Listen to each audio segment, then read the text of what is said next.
The period which followed had a quality of breathless, almost unearthly happiness. They were young, savage, simple, and their love, unanalyzed, was as joyous as the loves of animals, joyous with that clear gravity characteristic of the boy and girl. Pierre had been terribly alone before Joan came, and the building up of his ranch had occupied his mind day and night, except now and again for dreams. Yet he was of a passionate nature. Joan felt in him sometimes a savage possibility of violence.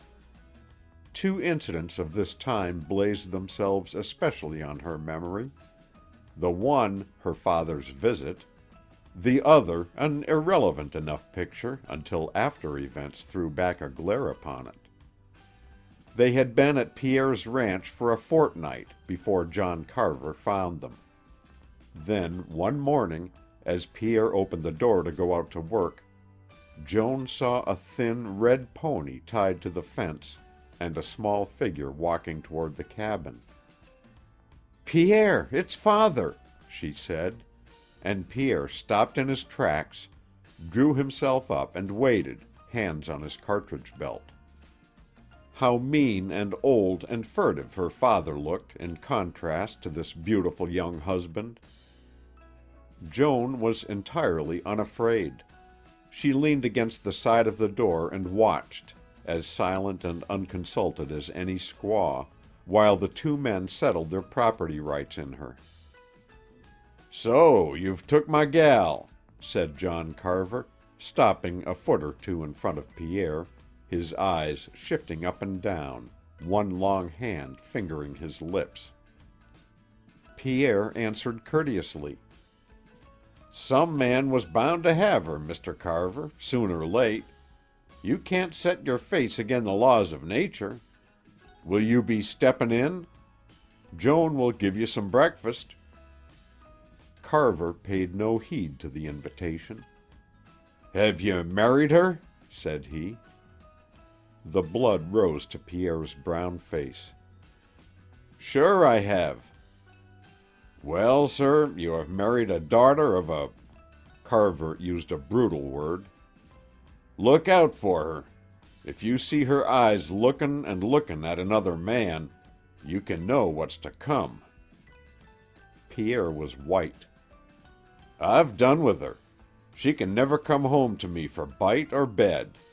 Shoot her if you have to, Pierre Landis, but when she's cotched at her mother's game, don't send her back to me. That's all I come to say." He turned with limber agility and went back to his horse. He was on it and off, galloping madly across the sagebrush flat. Pierre turned and walked into the house past Joan without a word. She still leaned against the door, but her head was bent. Presently she went about her housework. Every now and then she shot a wistful look at Pierre. All morning long he sat there, his hands hanging between his knees, his eyes full of a brooding trouble. At noon he shook his head, got up, and still without word or caress, he strode out and did not come back till dark. Joan suffered heartache and terror. When he came, she ran into his arms. He kissed her, seemed quite himself again, and the strange interview was never mentioned by either of them. They were silent people, given to feelings and to action rather than to thoughts and words. The other memory was of a certain sunset hour when she came at Pierre's call out to the shed he had built at one side of their cabin. Its open side faced the west, and as Joan came, her shadow went before her and fell across Pierre at work. The flame of the west gave a weird pallor to the flames over which he bent. He was whistling and hammering at a long piece of iron. Joan came and stood beside him. Suddenly he straightened up and held in the air a bar of metal, the shaped end quite hot. Joan blinked. "That's our brand, gal," said Pierre. "Don't you forget it." When I've made my fortune there'll be stock all over the country marked with them 2 bars.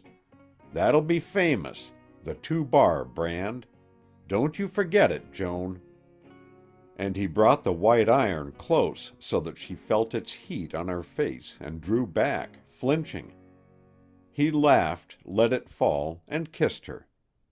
Joan was very glad and proud.